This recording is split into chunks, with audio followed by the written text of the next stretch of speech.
Above the heart of Doha, where history's about to be made.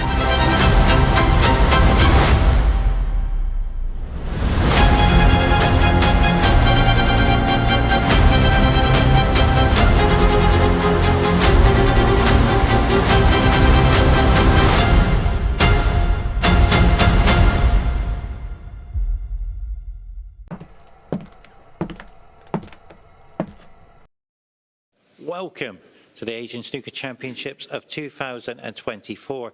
The host nation, Qatar Doha, welcomes the fans in attendance and to the fans around the world. Now it's time to introduce the players. From Palestine, Khaled. Good morning, Mr. Pepsi. Good morning to you, Khaled. Khaled, big day today. How are you feeling?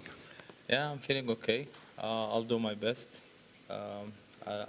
I will play with the Iranian player. He's the best one. He's playing very well. So I have to do my best. On behalf of Qatar Billiard Federation, we wish you all the best. Thank you so much.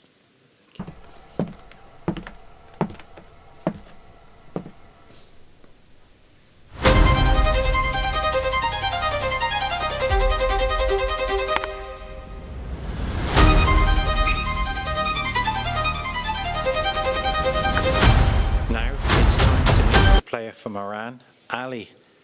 Ali, I've commentated on many matches of yours. You're an incredible potter machine. How are you feeling today? Thank you. I'm feeling good, and I hope that good game with Khaled. On behalf of Qatar Billiard Federation, we wish you all the best. Yeah. Ladies and gentlemen, let the morning session begin.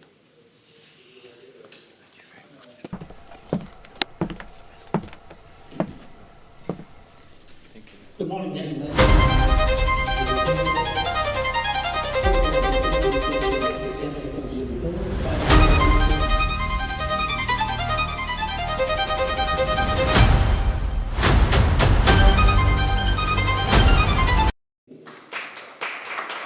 Number 4, we have Khaled Shah from Sri Lanka and Ahmad Al-Uqayli from Jordan. Referee is Jafar Al-Rais from Bahrain. Table number 3, we have Chia Hong Man from Hong Kong, China, and Bashar Abdullah Najib from Qatar. Referees Kaushal K from India. Table number 2, we have Jihad Al-Qaban from Saudi Arabia and Awais Munir from Pakistan. Referees Navid Kabadia from Pakistan. And on table number 1, Ali Gharahgozlou from Iran and Khaled Alastal from Palestine. Referees Fazil Farutan from Iran. All the matches were concerned with the one place.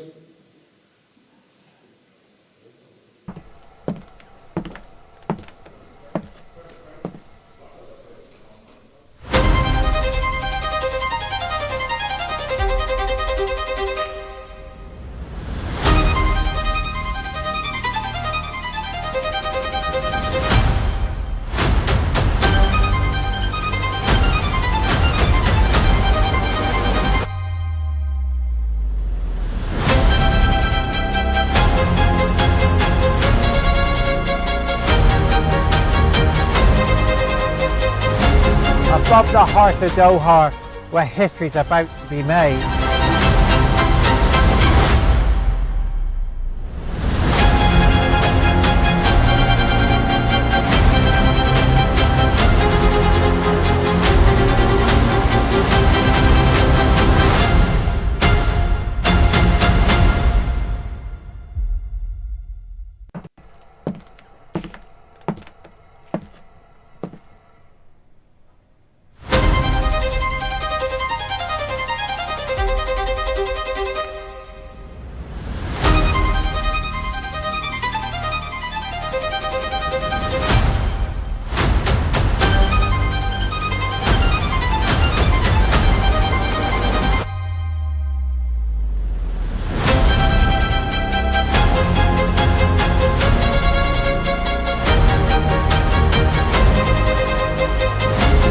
Above the heart of Doha, where history's about to be made.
Well, ladies and gentlemen, welcome to the Asian Snooker Championships of 2024.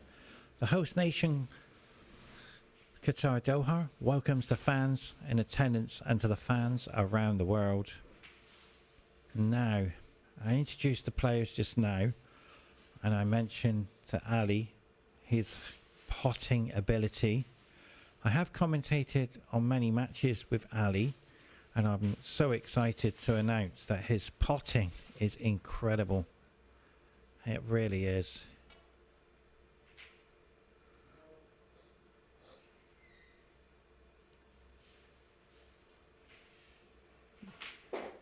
Once he gets going, he is unstoppable. So we hope you enjoy this morning session. I haven't seen Khaled play. This is the first time I've seen him play. Yeah, it's a foul and a miss there.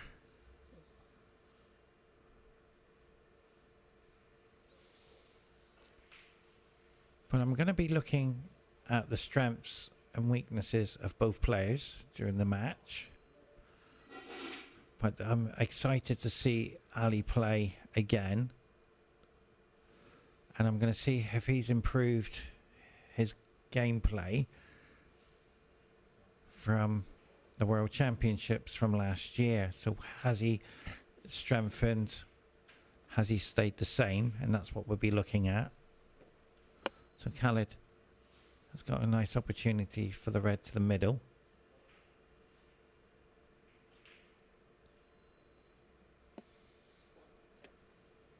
So I will look at the group stages to see where they are in the group stages.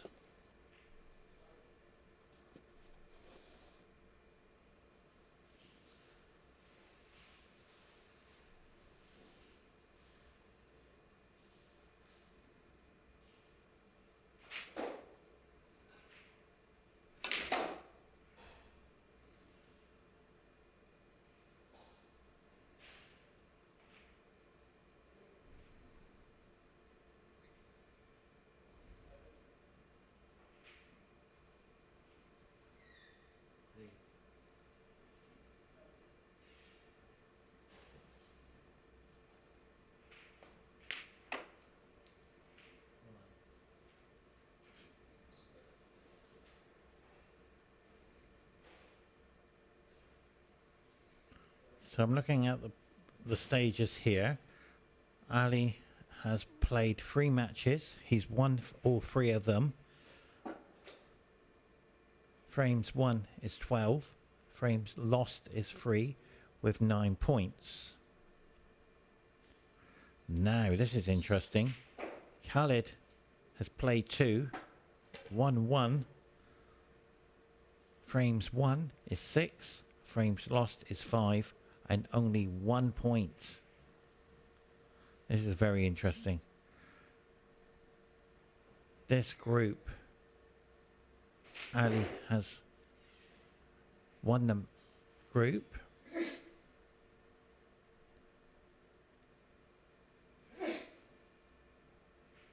And it's going to be very difficult for Khaled because he will have to play again later on today to see if he qualifies.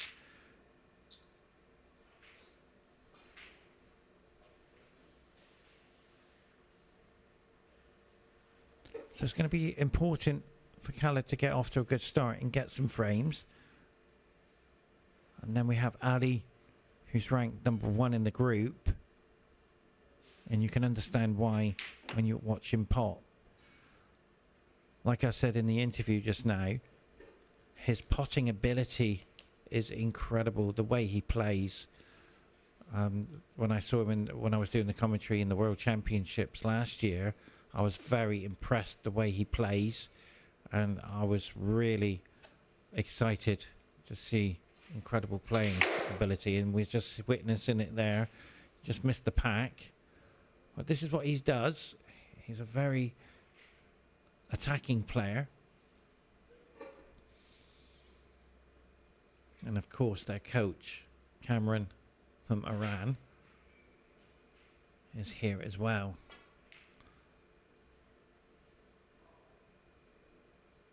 So it's going to take a while. It's going to take a few frames for me to adjust to how he's played back in the World Championships last year to where he is today.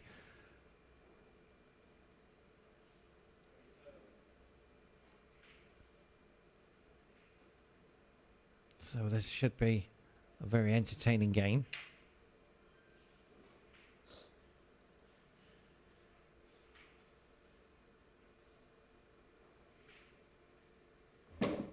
And congratulations to all the media team here today, putting in live shows for you all day up until 10 o'clock tonight.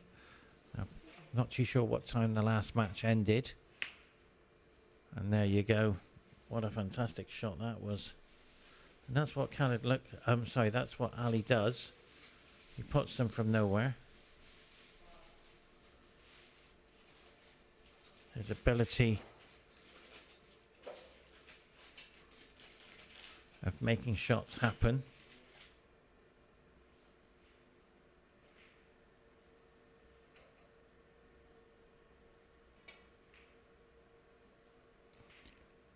He doesn't tend to miss the easy ones. He's very consistent on that area. And I'm starting to see a change in Ali's game.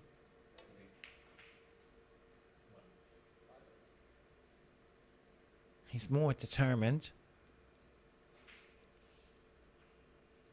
And yes, he is a contender for the title, I can assure you, in the knockout stages. Will be in the next couple of days.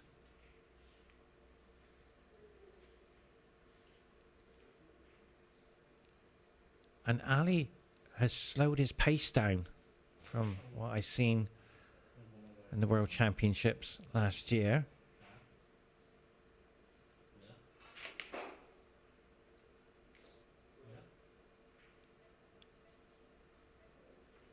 The most improved player I've seen in the tournament on this table is Amir from Iran. He's completely changed his game. He's got 3 changes in his game which are very difficult to beat. He's got a beginning, a middle and an end game.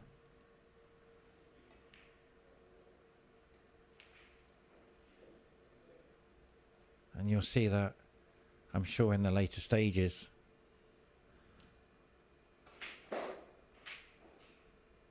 Already, Ali has ran away with the points. It's going to be a very quick match the way he's going. He won't need that red near the middle pocket, because he will pick up enough points.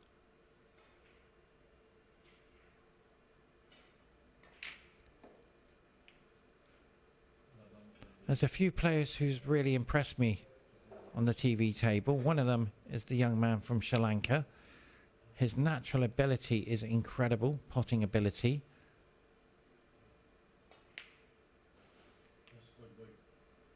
And with professional coaching, hopefully he will get stronger. And he will be a force in the future. As you can see, Ali is not afraid to take any plants on. Very entertaining. He's just come a bit straight there. But I feel that he might come across near the red. But he's looked at it. He might have an angle to come to the red near the black.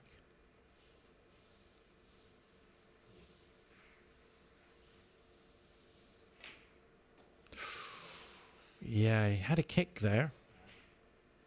The cue ball didn't travel anywhere near where he wanted to go. So already with a 39 break, 49 plays 14 point system, he's running away with a frame. And that's what Ali does. And we started the game at 10 o'clock. He's running away with frame number 1 very quickly.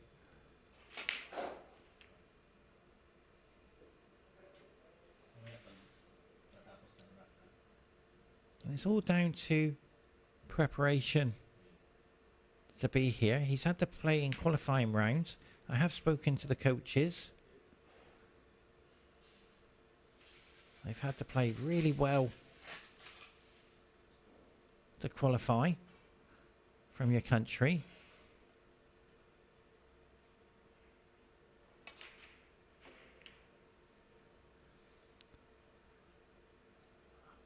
It's too early to say, is Ali a contender for the title?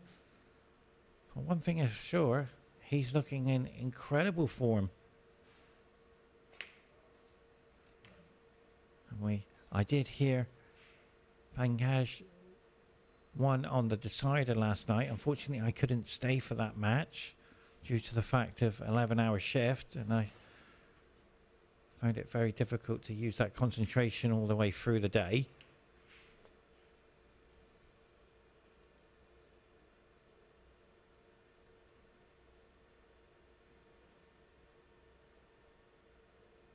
So as you can see, Ali has settled in very nicely. And if this, yeah, he's had a kick there.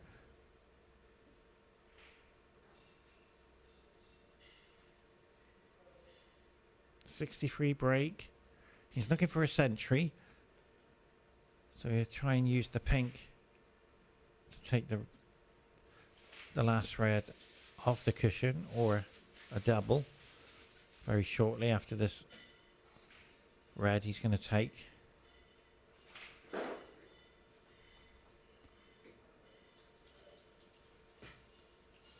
the pink will take him to 69, red 70, so there's plenty of points on the table.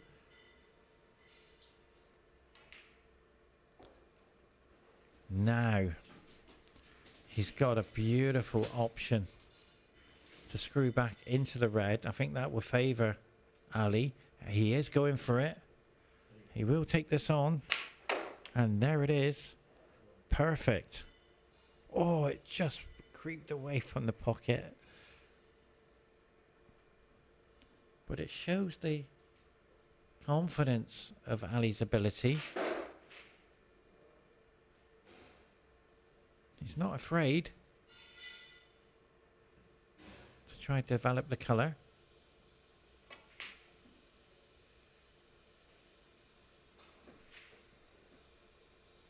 So now he just needs to drop this in, and if this goes to a century,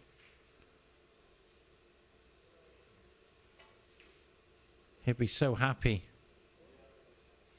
He's overran the cue ball slightly, but because the yellow's off the spot, he'll be perfect.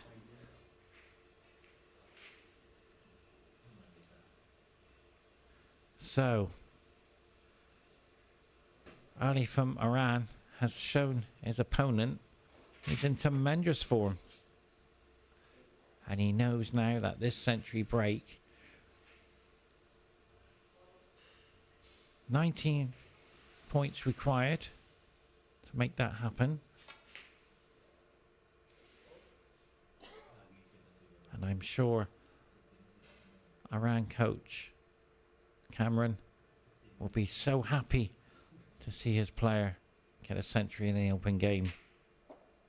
Only one player on this table has got back-to-back centuries, and that is from Amir from Iran. And I hope you watch him play. But right now, Ali is playing the best I've ever seen him play with a century break. So well done.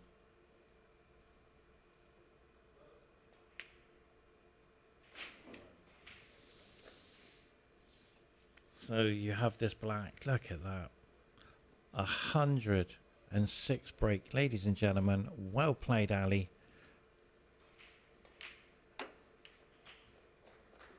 And a round of applause. And I love the support there from his opponent tapping to say well done.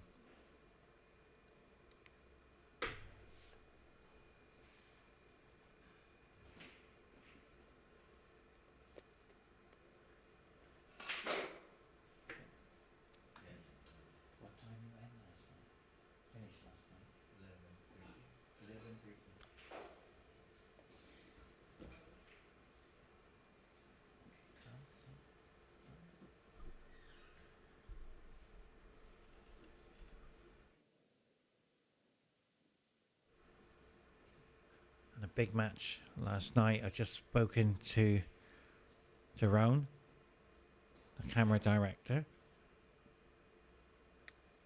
11:30, the match ended last night. And Cash coming through strong to win on the decider. And I'd like to take this opportunity and say thank you very much to all the sponsors, the M1 Classic table from Morocco, Qatar Airways, we say thank you very much to them.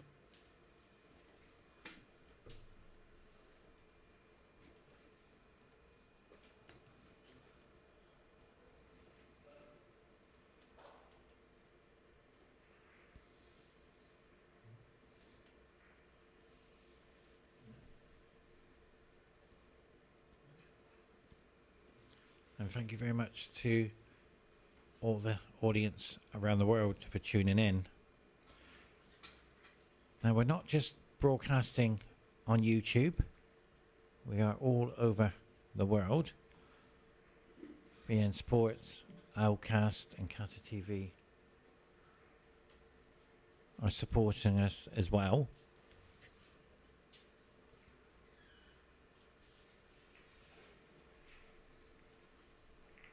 It's so important nowadays to have the sponsorship.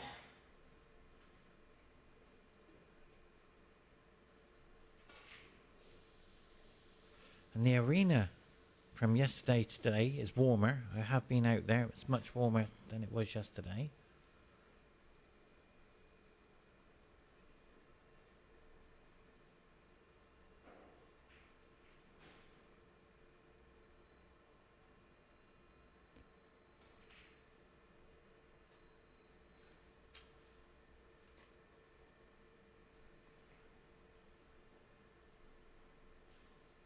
This is the third day, so there's only a few days left, so we'll be straight into the knockout stages very shortly.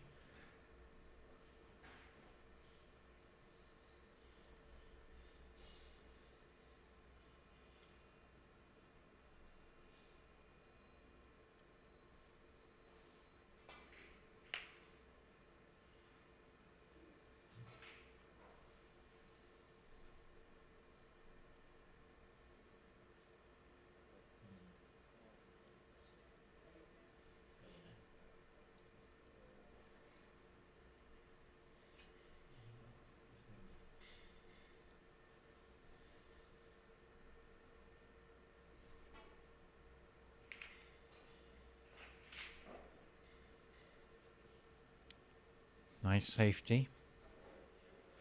Now, how can Khaled come back into this match?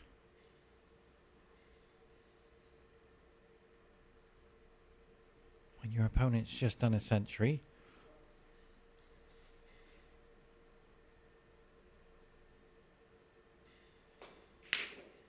Yeah, I don't blame you going for that. That's the right shot to take on. But they're all in the open now. Just incredible. Sometimes when you try so hard, you've got to attack those shots. And that's what you got to do. You got to play your game.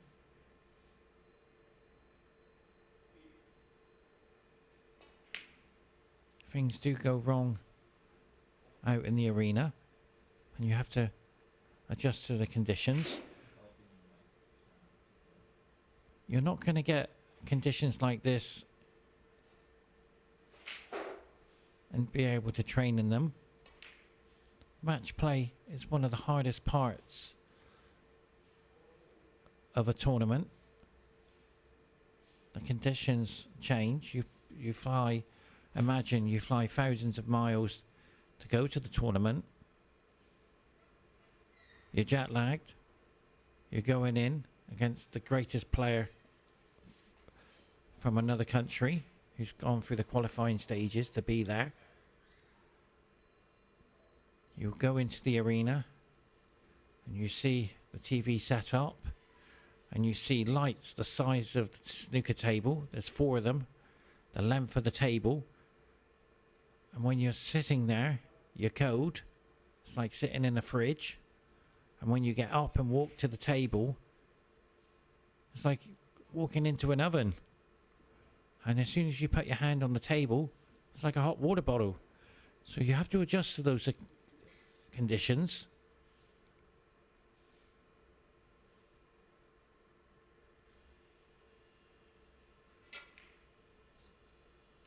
In the pool world, we have the same conditions.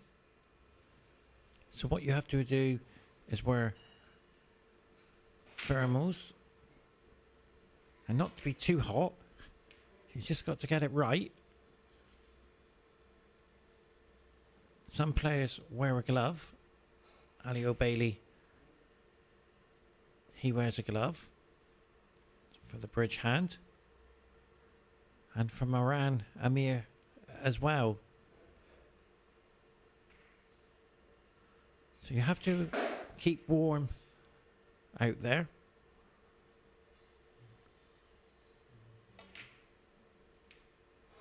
I know it's the 10 o'clock session, but when you get to the knockout stages, people do turn up. The crowd do arrive, and then you've got to play in front of the crowd. And then in the semi-finals, it starts to get built up, and then on the final day, on Friday, it's packed. So you have to adjust to all those conditions. And there's one condition we need to mention, how the balls react to the condition.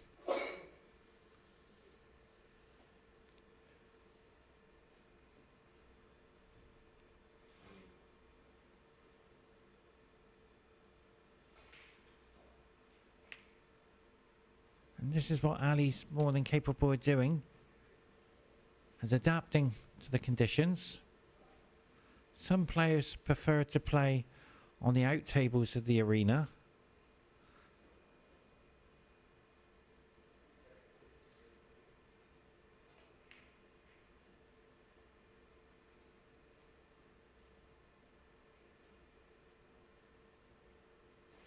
Ali has got a pot success 100%. His accuracy is like an archer. He's hitting the heart of the pocket. He's not hitting anywhere near the knuckles. He's going straight in. But can he maintain this balance? We're going to have to wait and see. But I have identified the last time I saw him play in the World Championships and did the commentary for him, he slowed down his pace.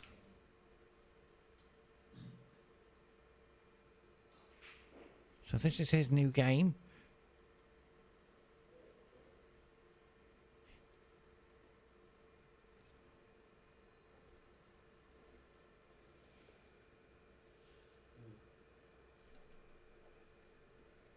And watch his cue action. Perfect.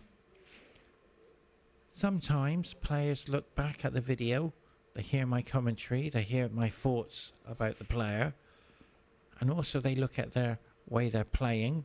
And I can confirm Hong Kong coach Alan does that with his players. They go back to the drawing room and identify their strengths and weaknesses, how to select the shot. And this is what you need to do, is understand how and why you missed, and could I have done this and could I have done that better at the time to strengthen your game.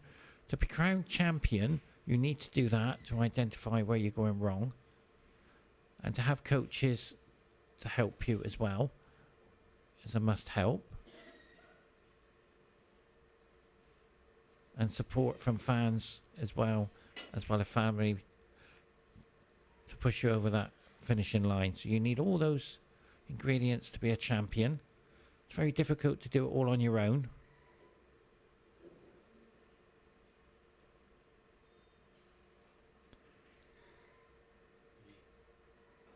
So he didn't want to be where he was with the cue ball. He's going in and out of the bulk area. And that's how powerful he is. He's hit that. So the break is ended. Unless that red goes past the pink.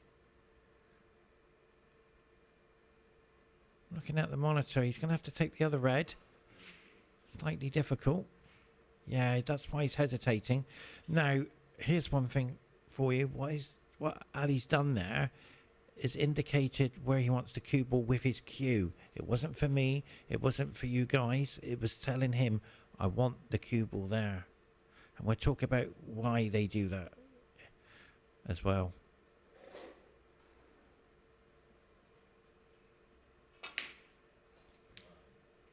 That is a great shot. That's the best shot so far. To stay with this break.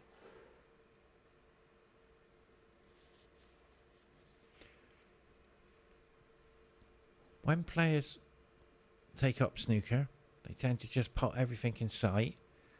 And when you enter a tournament, it's completely different. To play 2 or 3 hours in a row, your mind starts to take a toll on your body because you're pushing yourself out there. And you need to remind yourself where the cue ball's going. So some players use their hand, some players use the cue, and in the olden days they used to use the chalk. But that's stopped now. That's why there's no chalk on the table. On the pool table, you have your diamond system to identify where you got to go.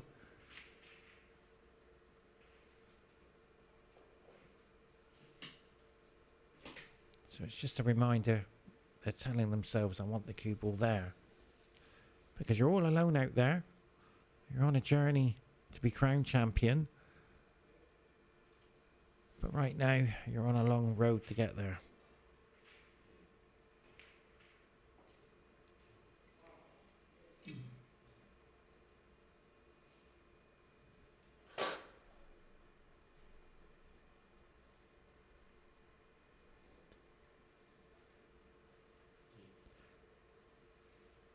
He's looking for the century. He knows he's won the frame.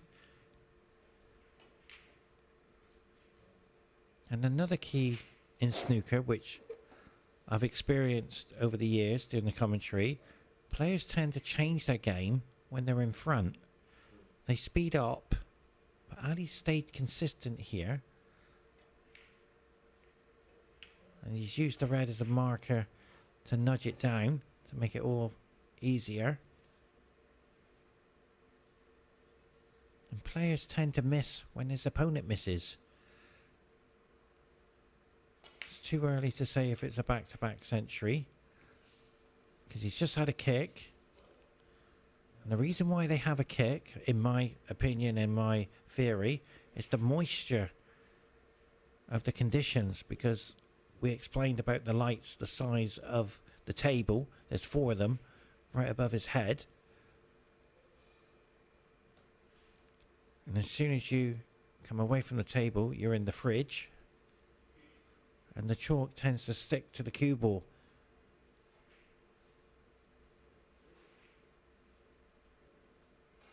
And he's standing on one leg for this shot. Now, you will be disappointed with that shot, I can assure you. He has to use the pink here to hold the cue ball. Unless he's got the angle. He wanted to stay down low.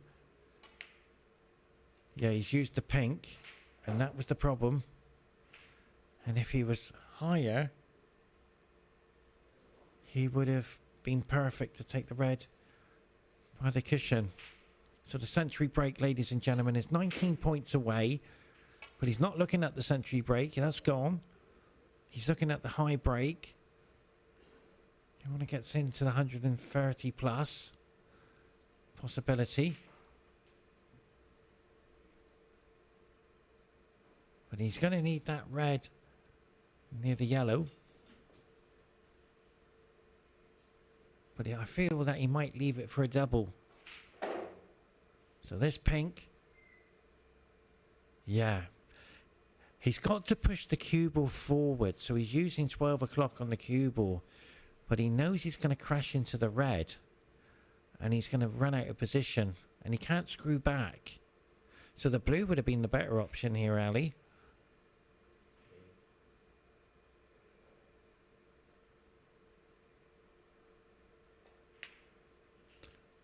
Wow, that's a very clever shot from Ali. He's pushed the cue ball forward. He foresaw the outcome, and that's what you got to do, is imagine the outcome of the shot. This might help you a little bit. Imagine where you want the cue ball. Imagine the outcome of a possibility of not being able to get on that ball, and leave yourself options.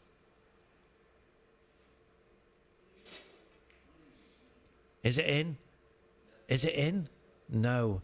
And the reason why he didn't hit it hard enough, that shot you have to hit with pace. So a century break followed by an 88. And always remember, when you trust the table, to roll them at slow pace. Finger marks in snooker, because we don't have finger marks on the pool cloth, because we have a very fast cloth, but we don't have a heated table. I've never played on a heated pool table because the cloth is so fast and the lights heat the table up when you're on the TV table, so it acts different. You see the referee wearing gloves there.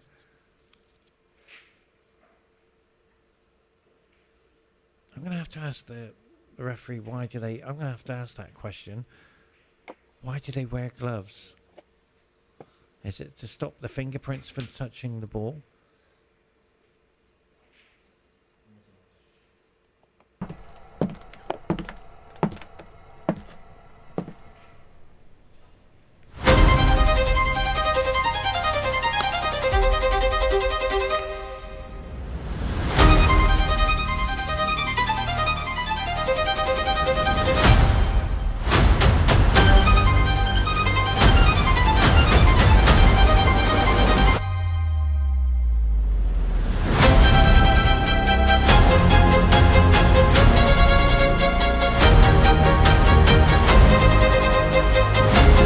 Above the heart of Doha, where history's about to be made.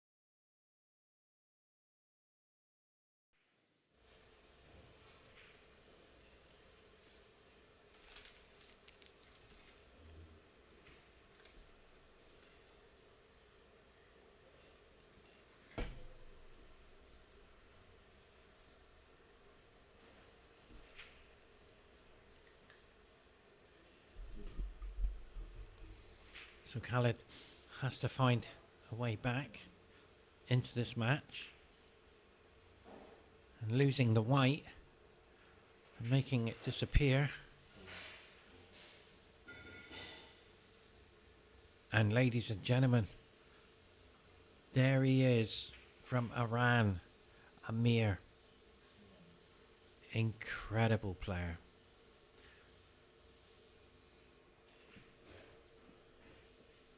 And I'm not too sure who's on, I'll just quickly ask. Who's on next? We're just going to have a look to see who's on next.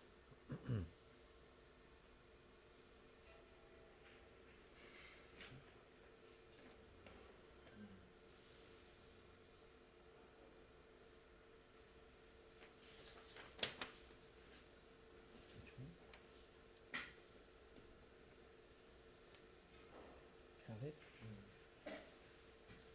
No, I mean on the next game, on the 1 o'clock.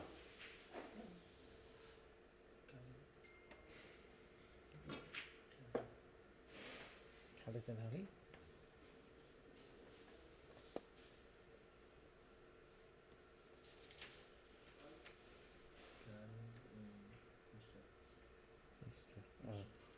Okay.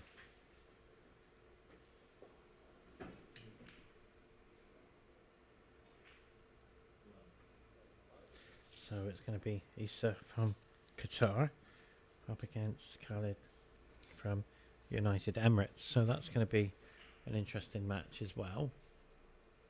So we've got a full schedule for you today. 1 o'clock as straight after this match, then the 4 o'clock session and the 7 o'clock session. So we'll be here roughly around about 12-13 hours to bring you guys live action.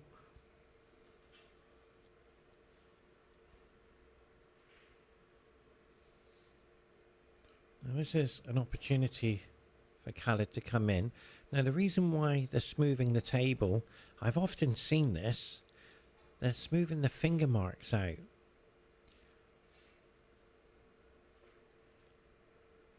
So if that cue ball goes into a finger mark, it deviates slightly, but it can only happen when it's very slow speed.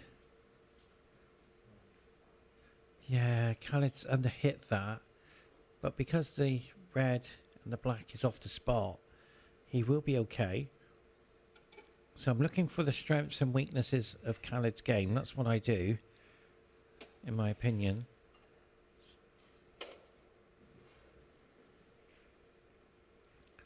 And he's forcing his game a little bit earlier on. So he's just trying to settle. So this black to the corner. He has to pot it. Nicely done. Straight into the heart. So he's indicating to me that he is trying his heart out there. He's really battling. Look at the determination. I'm looking at the cue action. Wow, I'm surprised there. He's keeping with the black. I thought he might take the blue.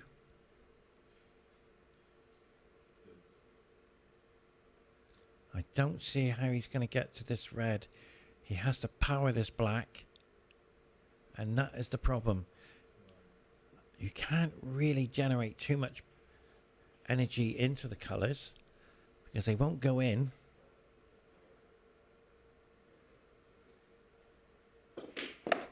Well, he's made that look so easy, and that was the problem.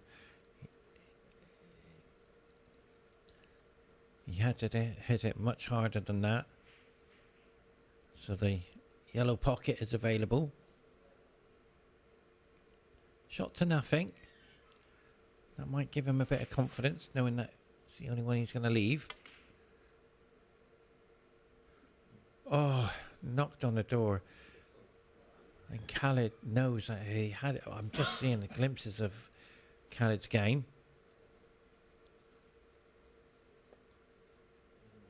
Let's go and have a look at the break. Let's see how well Khaled's played in the tournament. We know he's won his first one match. But let's have a look at the leaderboard. Who is on the breaking system?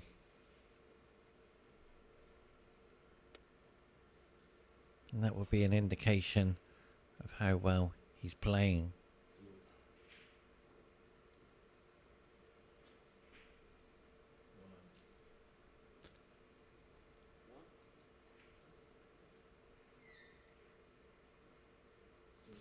Well, I'll give you...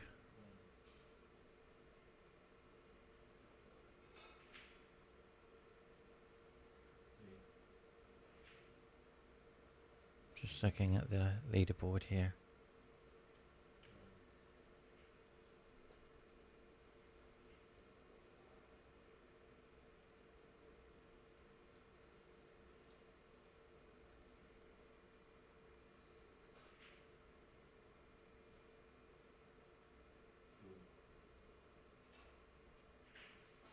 Well, I'm going to give you Ali. Ladies and gentlemen, Ali has put in an incredible performance in this tournament. And this is why he's ranked number one in his group. 123, 123, 120, 103, 74, 56, and 54. plus the century he's just had, plus the 88 he's had.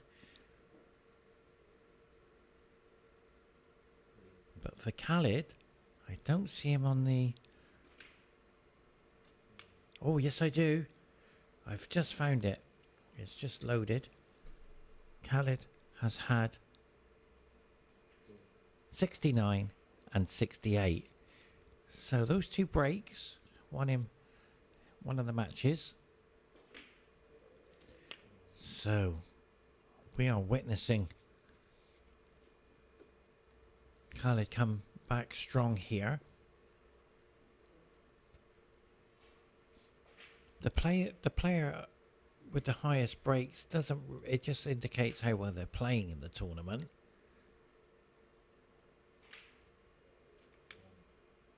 The player who's around 50s and 60s is a contender for the title.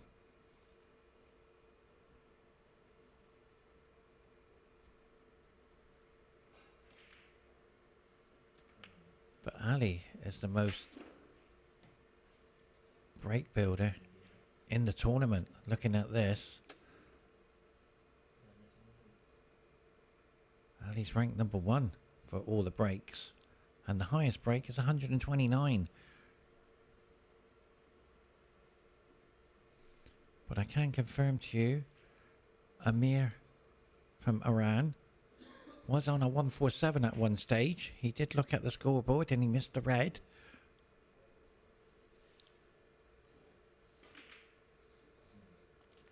Khaled, that is awesome. That was a very good shot.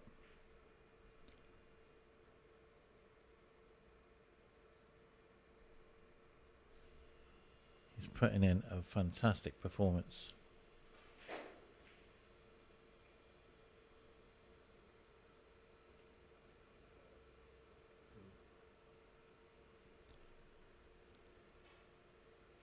And there is Amir, ladies and gentlemen, behind Khaled there in the crowd, supporting his fellow countryman.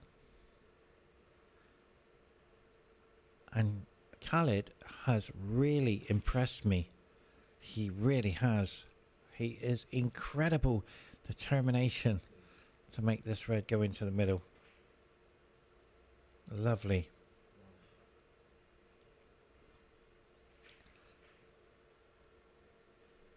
Now he has the pink. I think he would go for the... I'm surprised he's going... I don't think he's seen the pink. I don't think he's seen it. That does happen to players. They tend to say, I ran out of position, but I'm going to put power in the cue ball. But I'm not too sure if that pink did go either. If Khaled makes a century here, for me, that is an incredible comeback. Now, he will be disappointed on that shot. I can assure you he didn't want to take the pink. He wanted to come through for the black. So the yellow pocket is waiting for the pink.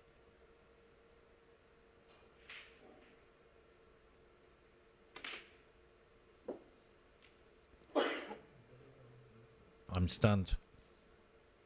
How did he make that go in with that power? I saw the miss yesterday. Straight in the heart of the pocket. Khaled, you are on form out there. You've just lost 2 frames in a row, a century and an 88, and you come in and you're taking the frame. So I'm absolutely stunned. A fantastic performance from Khaled. Well done.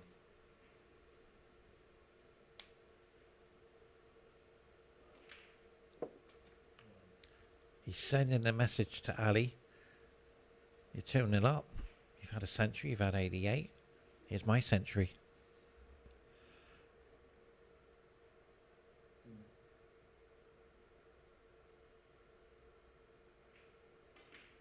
No, Khaled.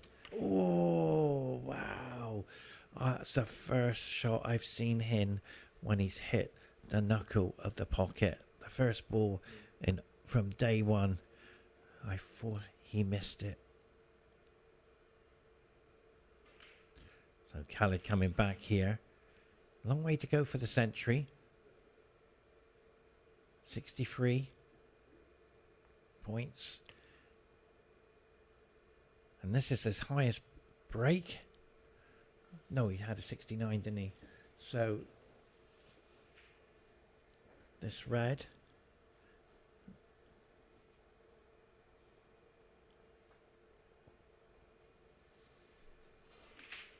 I saw Khaled in breakfast this morning. I tend to, part of doing the commentary is to meet and greet players from around the world.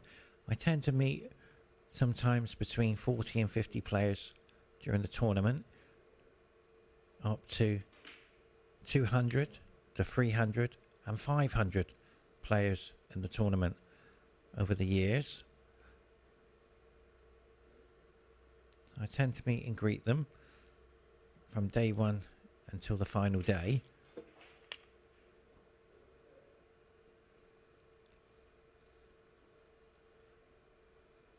And being a volunteer commentator, it's a great honour to meet them. Not only do I meet the players, I meet the officials as well. But my favourite part is meeting the fans. So as you can see, Khaled now is just a few balls away to making his highest break in the tournament. Well, he's gone past his highest break of 78, but he wants to get a century. I'm impressed once again with the cue ball. He's telling the cue ball to stop. So he has to go past the black here. And this is the greatest I've seen in a controlled manner break. And what I mean by that, he's under tremendous pressure, and he said to his opponent, I'm going to do a century break. 14 points away. His presentation is excellent. And we are witnessing a great match.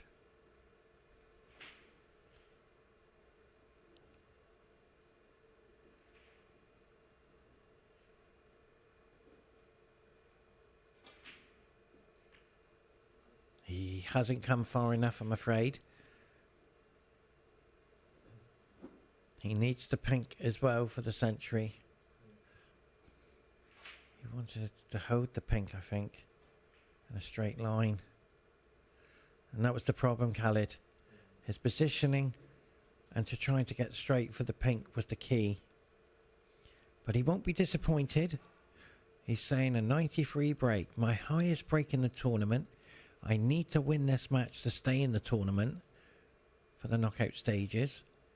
And he's put in a great performance for his country.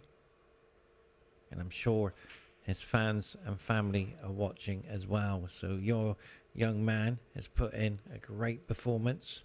Highest break of the tournament for him. And it was a psychological break. Some players tend to hit the balls too much because of frustration, because their opponents had 100 and plus break and an 88. But he stayed with it. Great to see.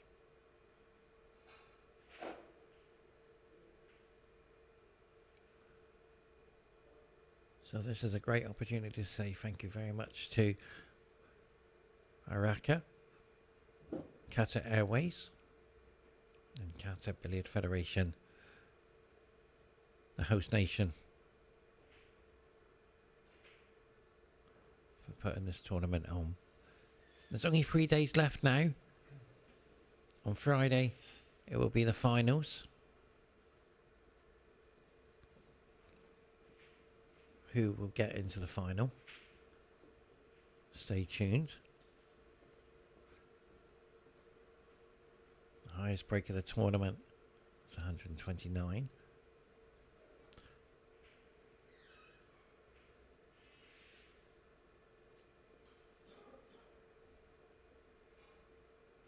He sent the brown down there.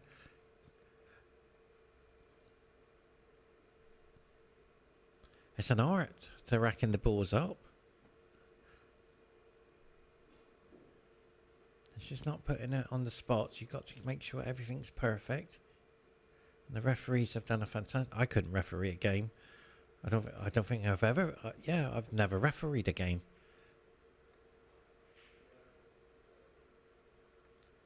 The mental ability you have to have for that. For 4 to 5 hours. Is incredible.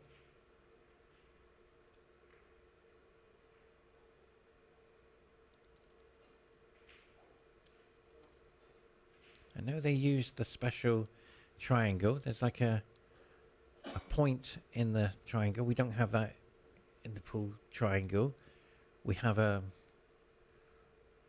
rack. We call it the rack.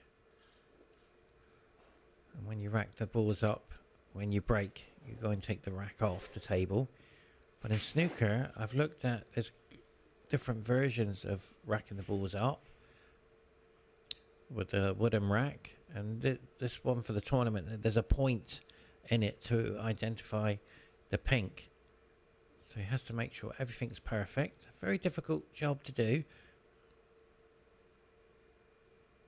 And if you look at his hand, to us it's the right hand, he has a motor control. That's for the scoreboard. So not only has he got to put the balls back on the colours back on the table, he's got to do the scoring as well. And also, the hardest part of the job is to memorise where all the balls are. Every shot. And I couldn't even do that. I've seen a weakness in Ali's game. Well, he's got a good fortune there. He's attacking and he's missing. So that break might have unsettled him.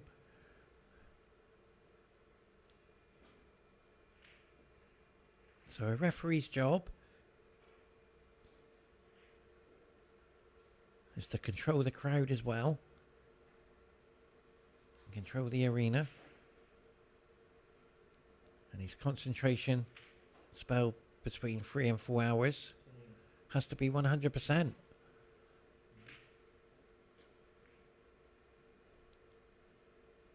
Not in this tournament.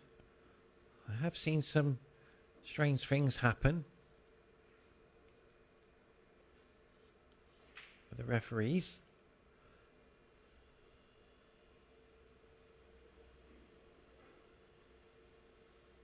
And it's because of the concentration spell. And one of them, the player potted the colour. And the colour never came back on the table.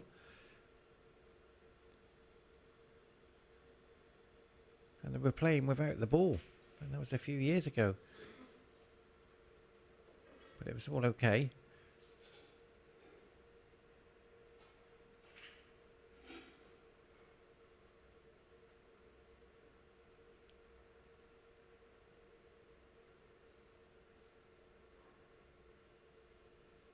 But the sportsmanship in snooker, as well as the pool, is incredible.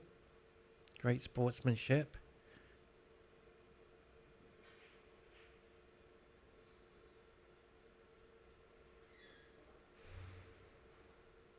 It happened in the tournament already. Both players doing fouls.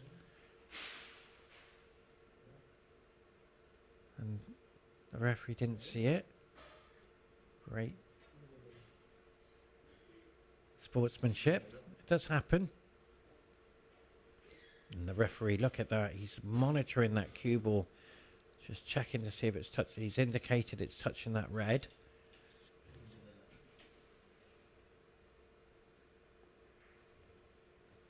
Just now, every time a player plays a shot, he has to touch that button to indicate, not to me, to the crowd. There's two giant. Oh, it's just turning. He's got it. Great shot. He's indicating to the fans out there, the scoreboard, who's on what.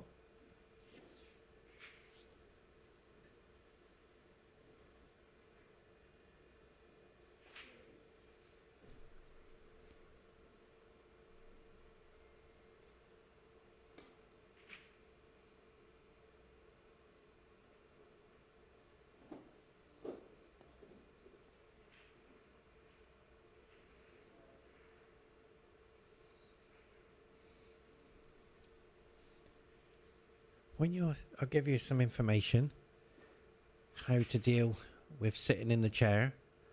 Now, when players are sitting down, you've got a couple options. One, you just blank everything out and not watch your opponent play. Or two, watch your opponent play and the condition of the table and focus to see how the cue ball is running and where the balls are landing, how the pockets are taking, which pocket is running into and away from. So you're monitoring all that.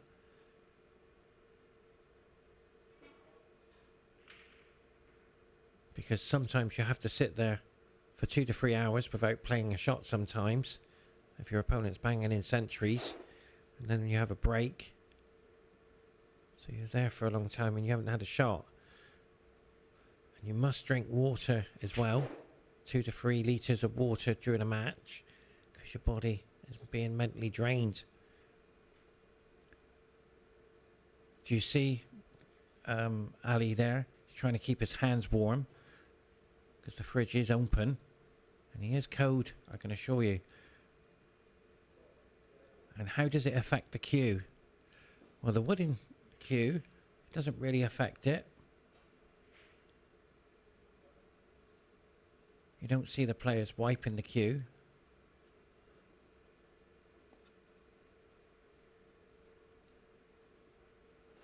But how does it affect the tip as well?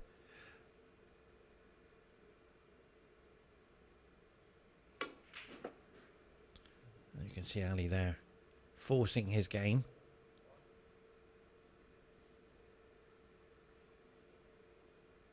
And I've also noticed with snooker players, they tend to constantly chalk the cue on every shot.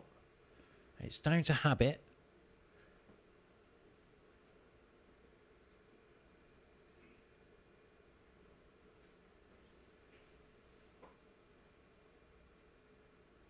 So Khaled is looking at this yellow into the black right.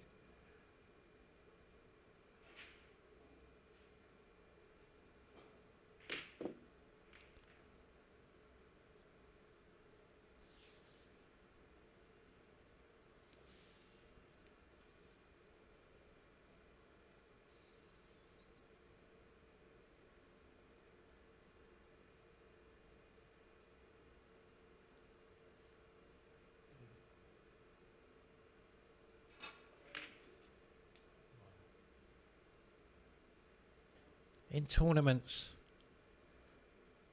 it's important to get in the right set of mind to play, how well you're playing. These players do get a couple minutes practice before they go into the match. It happens in pool as well, where we have sometimes 5 minutes. When you're on the world, I'm on the world stage in the pool world, where we have like maybe minimum like 4 minutes to a maximum of 5 or 6 to get used to the table.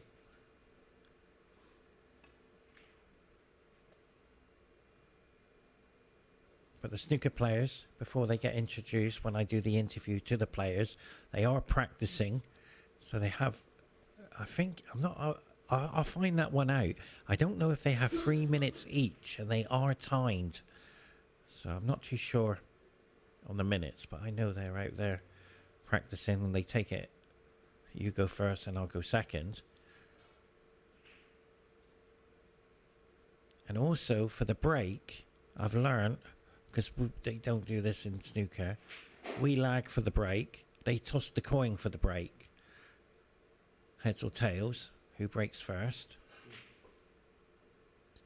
Where we lag and make sure the cue ball gets back to the top rail. To indicate who's breaking.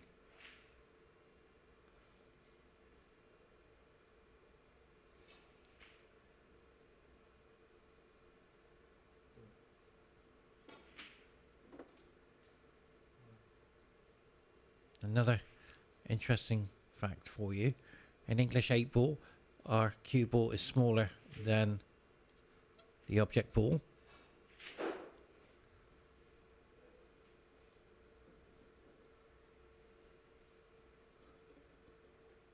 And also with the cue ball being spotted as well to identify the spin on the cue ball. I don't think they do that in snooker. It's a very clear cue ball. So you don't really see the generation, the impact on the cue ball, which way it's going. Be nice to see the spots on the cue ball to see which way he's going and how he got the spin on it.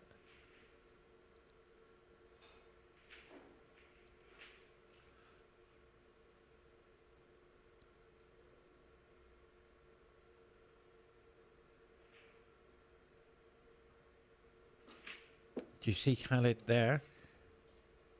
And that's the right way to be in the chair, relaxed and focus on what's happening at the present. As soon as you start looking around the arena, you tend to take your focus off the table, and when you go back, you tend to miss.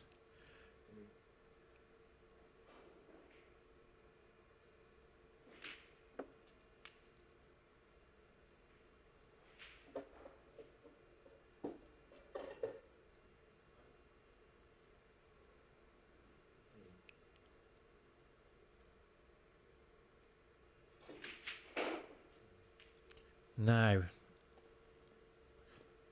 Ali knows he's got to dig in deep here. With the black out of commission,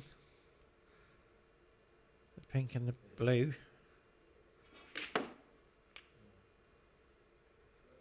He's done that perfect. He is looking to get back the yellow on the spot. I find the snooker players like to get the colours back on the spots. They don't like it for the end of the game.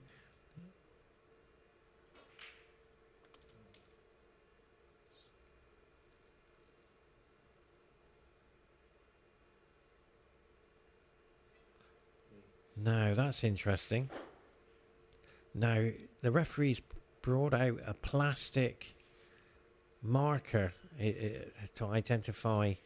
I have to have a look at that. I think there's a point in it for the middle of that marker.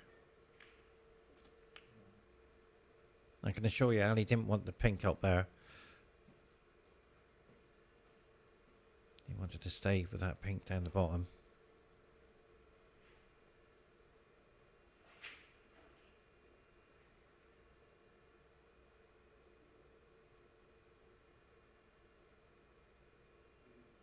So the green to take him back down. And look at Khaled's presentation there. He hasn't moved. He has stayed so focused. He's the first player I've seen since day one who's done that. I've seen players looking around, taking their mind off the game.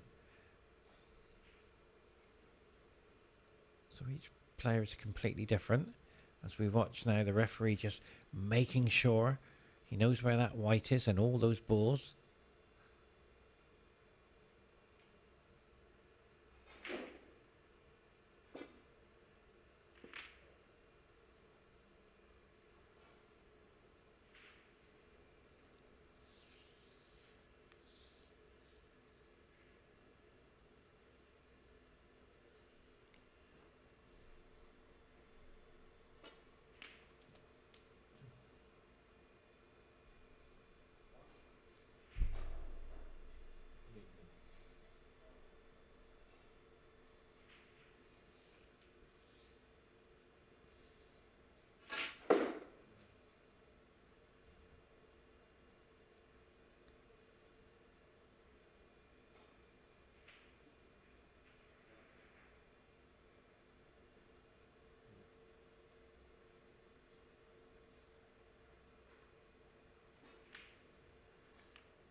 The reason why Khaled, Ali is making it look so easy. It's down to the experience and hundreds of hours of dedication.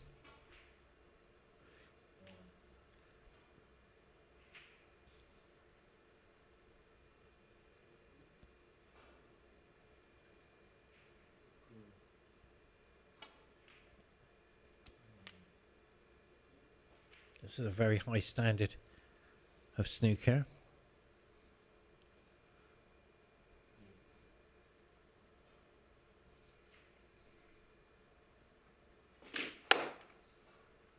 Yeah, he just tried to nudge that red. Completely went through it. And there's plenty of points on the table.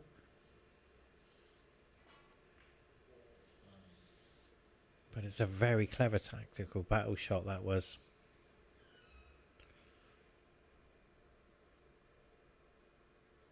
Yeah, that's the sportsmanship, ladies and gentlemen, I thoroughly enjoy. The tap on the table from Khaled to indicate you played very well.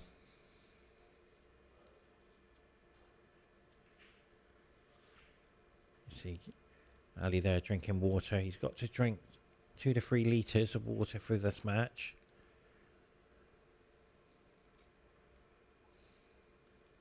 And you're not allowed coffee, you're not allowed a cups of tea in the arena.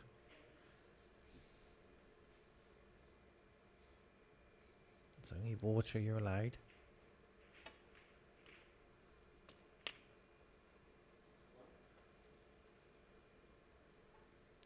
Ali will be happy with that. Now I'm going to talk about the point system. How does the scoreboard work if you're in front and from behind? Right. So let's have a look at the score. 52. Hold on a second, is it all up? Just bear with me. So 56 plays 2. Yes, there's plenty of points on the table, but how does the scoreboard affect your game? Now, it does 2 things. For Khaled, he's under pressure. For Ali, he's very happy. He's flowing with his game. Because he knows that yellow and brown and the black are all going to be playing part in this game. As for Khaled, the game has completely changed. He's got to make this blue. And because he's missed the blue, he's surrendered the game. And that's what the scoreboard can do. It can take your game away, or it can make your game better. So let's come back after the commercial and enjoy the match. Ali is 3-1 up.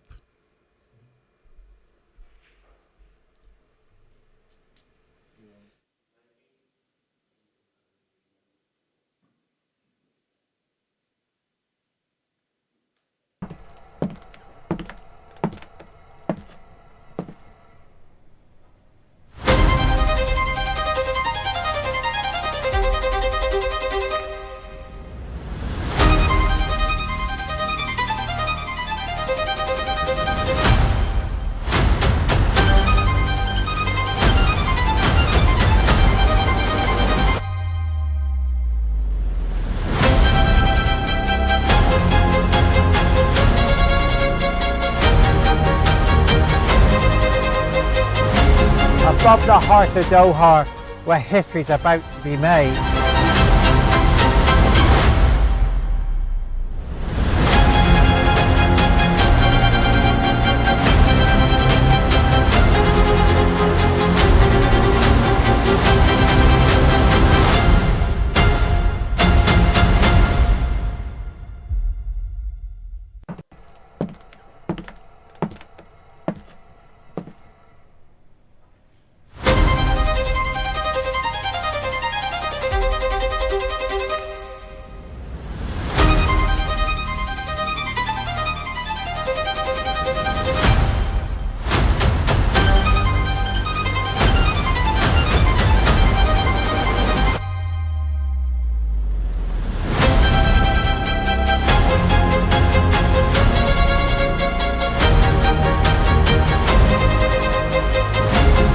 Above the heart of Doha, where history's about to be made.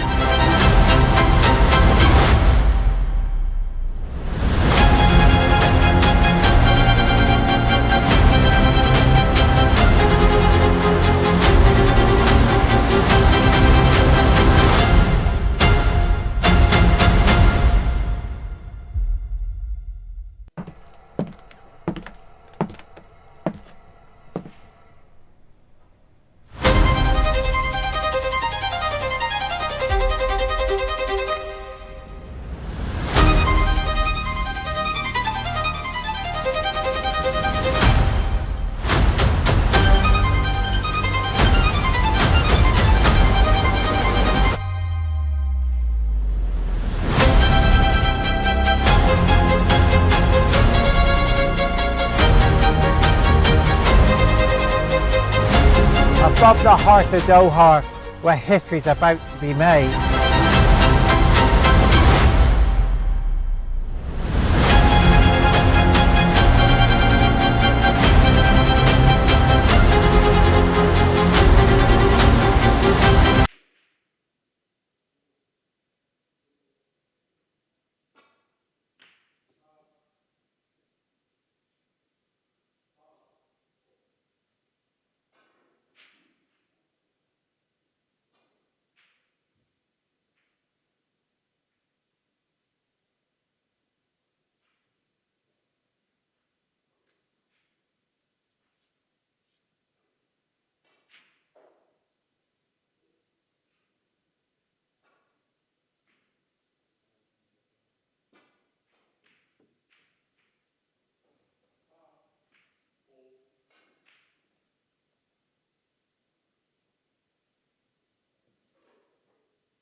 Well, ladies and gentlemen, if you've just joined us, I hope you've grabbed a cup of tea like I have, and get ready to enjoy the show. Khaled's just forcing his shot there too hard. The pocket doesn't really take it too hard. Now, if you've just joined us, we were explaining about the player. We were explaining how the player adapts to the conditions, but we haven't really explained about the pockets. So we're going to come to that area very shortly. And also we've explained about the conditions for the players, their mental ability, how they approach a tournament. We'll go into that as well. How do you play in a snooker tournament for the fans who don't know about snooker tournaments, and I'll come into that. That was a beautiful shot. Now, I do travel the world playing pool tournaments, representing England, so it's an honour to give you a little bit of knowledge about tournaments. It's identical really to the snooker players travelling as well. Now,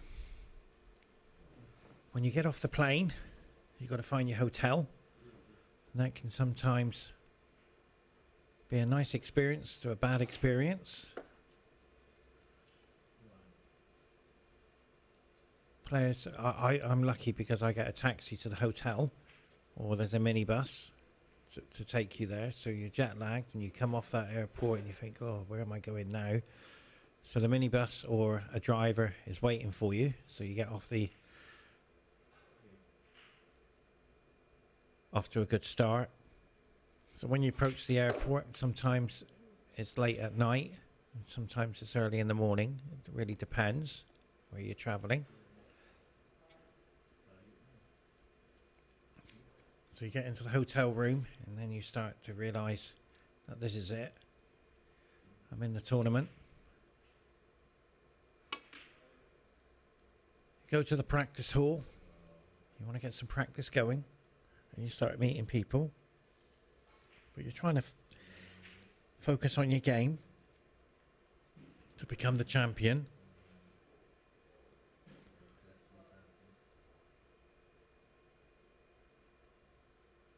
And all of a sudden, you don't feel well. The food you're eating, different cultures, the jet lag plays a part. And all of a sudden, your body starts shutting down and you're on the table in the next few hours. And you lost your match. What's happened? So how do you adjust to all that? And that's what you got to have the experience to become a champion. To adjust to the travelling constantly. Adjust to being fatigued. And as you see that easy one for Ali there.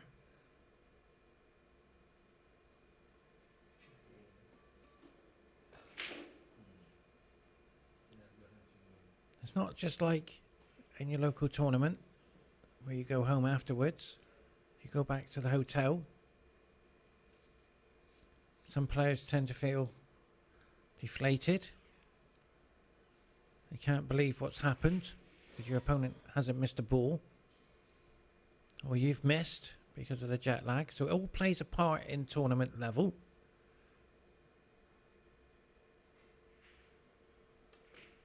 And then you've got to play the next few hours. So you've got to be ready again. In some tournaments, they call it the roll-on, roll-off tournament, where you've got to be available in the arena. In some tournaments I've played in, you have schedules. And if you lose 2 in a row, you're out of the tournament.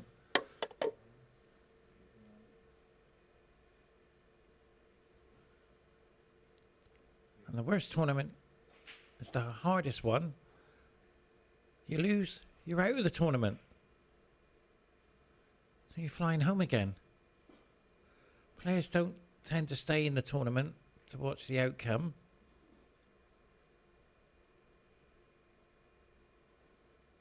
If they're out first round, they go straight back home. So there's a lot in travelling, and you tend to have friends at the tournament. I was in America, in Canada, playing in a tournament. So you tend to travel quite a long way. You have to adjust to it all.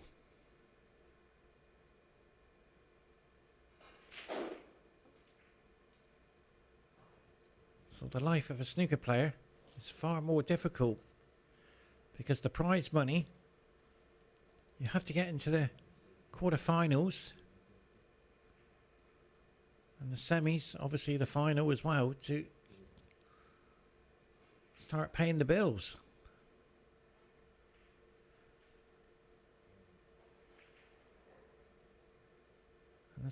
And when you're representing your country, you're trying so hard out there.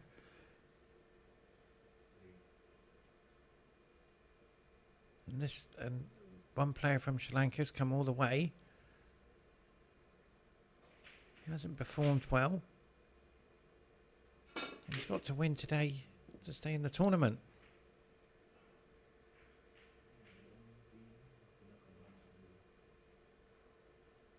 So the life of a snooker player is a very difficult one.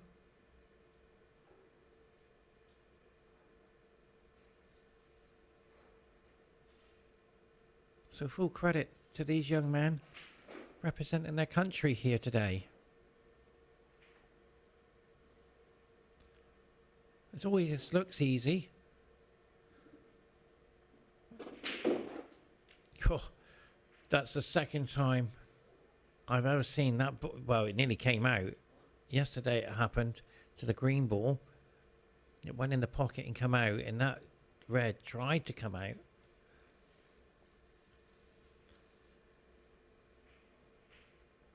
So full credit to everybody who plays in this tournament.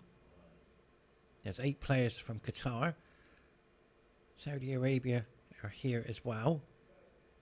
And Kuwait.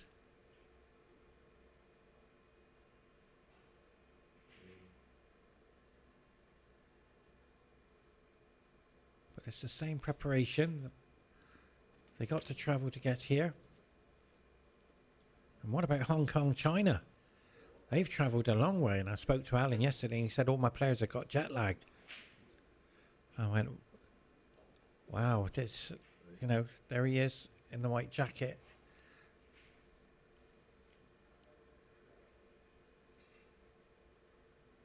Watching his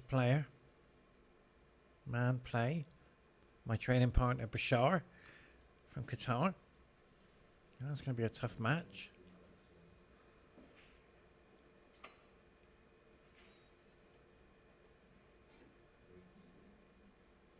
And these gentlemen are playing the greatest players in Asia for the Asian Championship final tournament.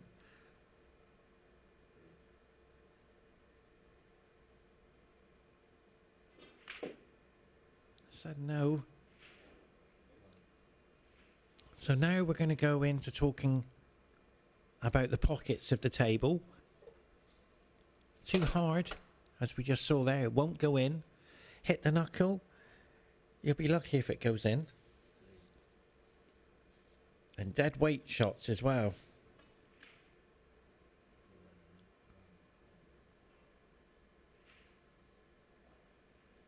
So we're going to talk about the force of the pocket. If you hit the heart of the pocket, you're okay. But if you're slightly away from the heart, it's very difficult to get the pocket. Oh, that's what I mean. You hit the knuckle, it's going to say no. And the dead weight of the pocket as well is another great shot. It goes in on the last row And you can time that. Players do time that shot. And the length of the table as well. And the worst shot of them all is the blind pocket. So you tend to identify that shot as well on natural instinct. And of course the doubles as well.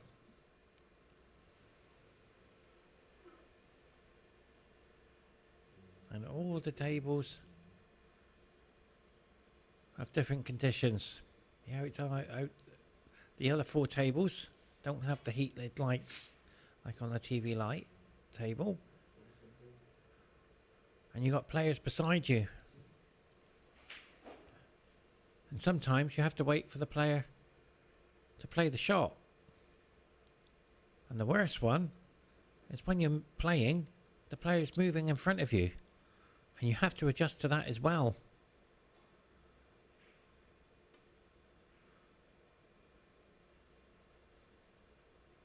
And the winner of the tournament, there's only one player out of all of them. And he's the most consistent player for the conditions. And that's what makes champions, is to be adjusting to the table.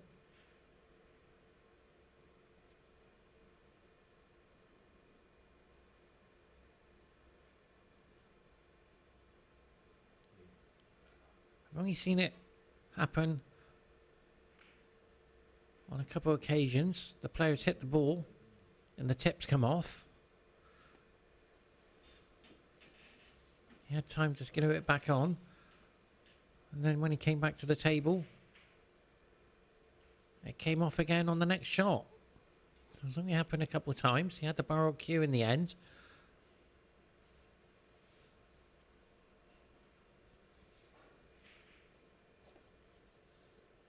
So he's going off the yellow. Yeah, he's caught it too fine on the yellow. He needed to hit it thicker. But he hasn't left much for Ali.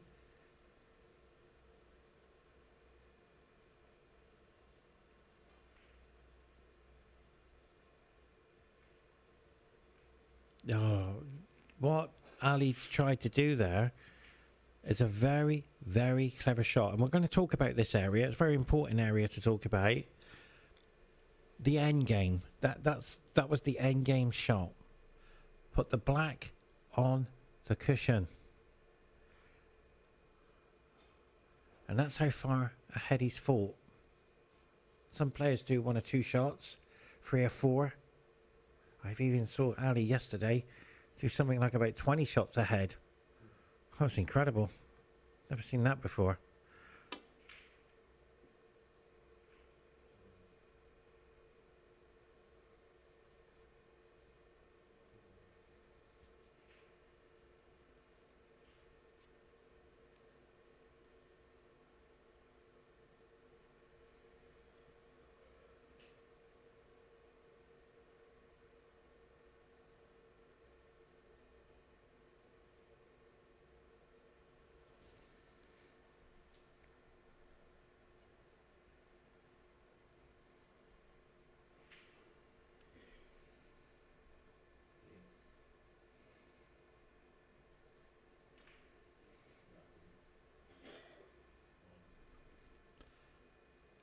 Well, they're playing safety. The most strangest shot I've ever seen in 13 years of commentary in pool and snooker and billiards. He's hit the red so hard, the cue ball came off the table and landed on the cushion and just stopped there. Never seen that before.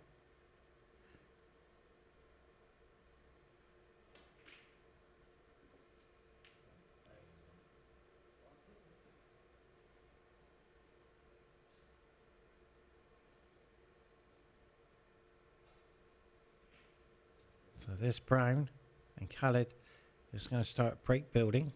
Yeah, he's... Which way he's going to go? Let's have a look. Yo, Khaled, what a shot. He's tried to come across there for the blue, for the red over the blue spot, and that was a great shot. He's played the shot and he's looking at the cue ball. That's called determination shot. Well played. He has to win this match to stay in the tournament. He will be going home if he doesn't win this, and it's going to be on the results of the other matches, but he knows he's got to win it to stay in the tournament. And ladies and gentlemen, it gives me great honor to tell you Pankaj is in the arena. What a lovely person he is. He really is a super guy.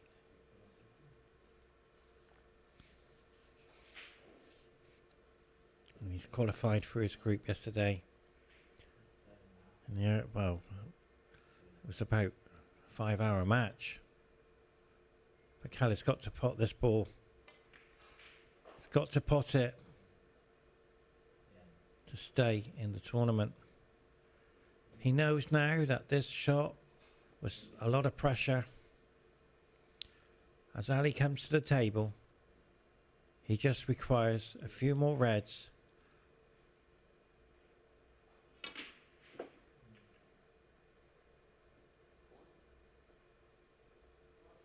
And Ali will be under, Khaled will be under tremendous pressure to try and win this match.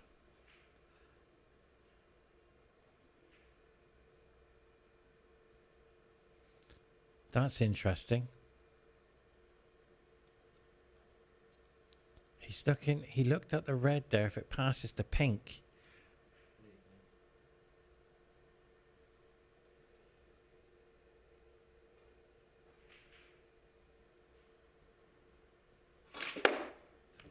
what a shot from, oh wow, unlucky. He generated so much power in the cue ball to develop the two reds. That was unlucky. So the reason why he looked earlier, if the red goes past the pink, he knew that he's going up there and he could take it on. He's going to take the double, absolutely 100%. And that's what happens when you're in front, you see. Your game changes. 49 plays 15. Black's tied up, red's tied up. I'll play a snooker afterwards.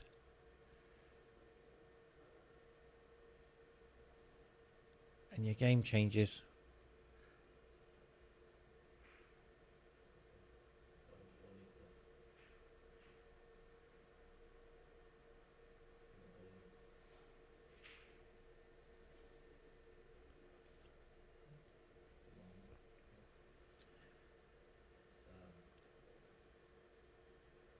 So the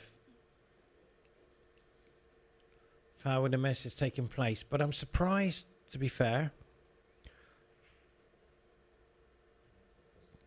Did that red go past the pink? But Khaled's saying to himself, well, I've got to get out of this now because the points are slipping away. 53 plays 15. And this is what I absolutely love, because both players and the referee have all agreed where the white is. Well done, guys. Great sportsmanship.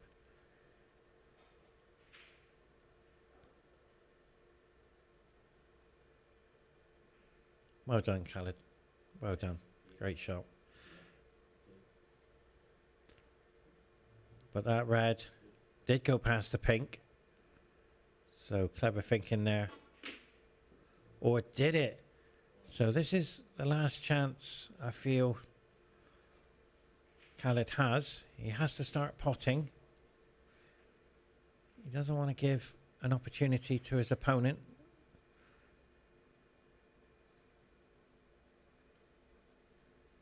And imagine you're in the tournament knowing if you miss this, you're going home. You've got to win this frame. It's not a nice feeling, I can assure you. Been there many times.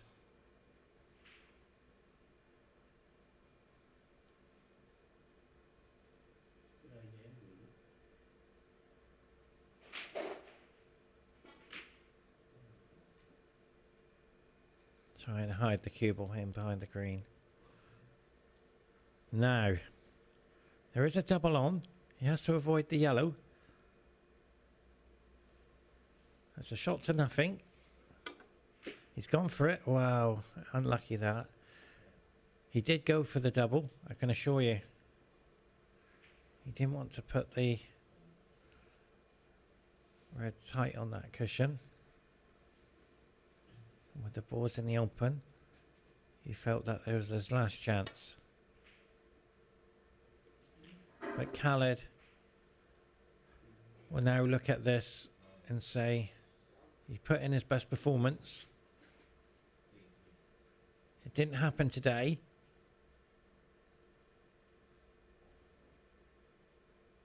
The blue's available. This is very risky to take the green on. But the way he's playing, why not?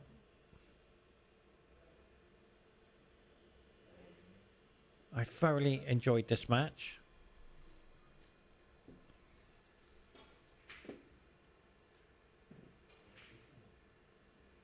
I felt if that red went in, it would have been end of match.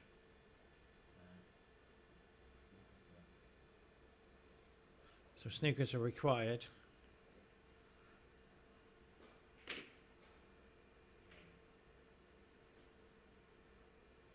And that's down to determination from Khaled. He didn't surrender. He's saying, I'm representing my country. I've qualified to be here. I've flown a long way. And I'm not giving in. And I'm going to find those snookers. But unfortunately, the kiss there on the brown and the apology from Ali has put him in a very difficult position.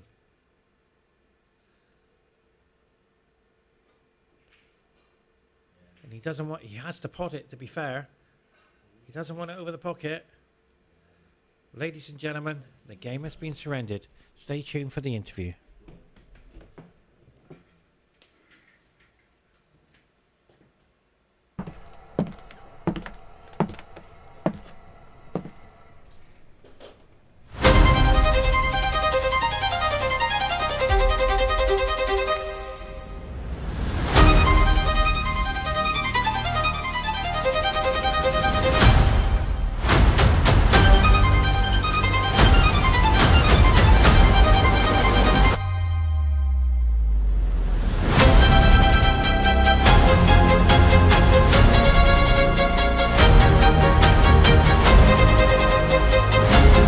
Above the heart of Doha, where history's about to be made.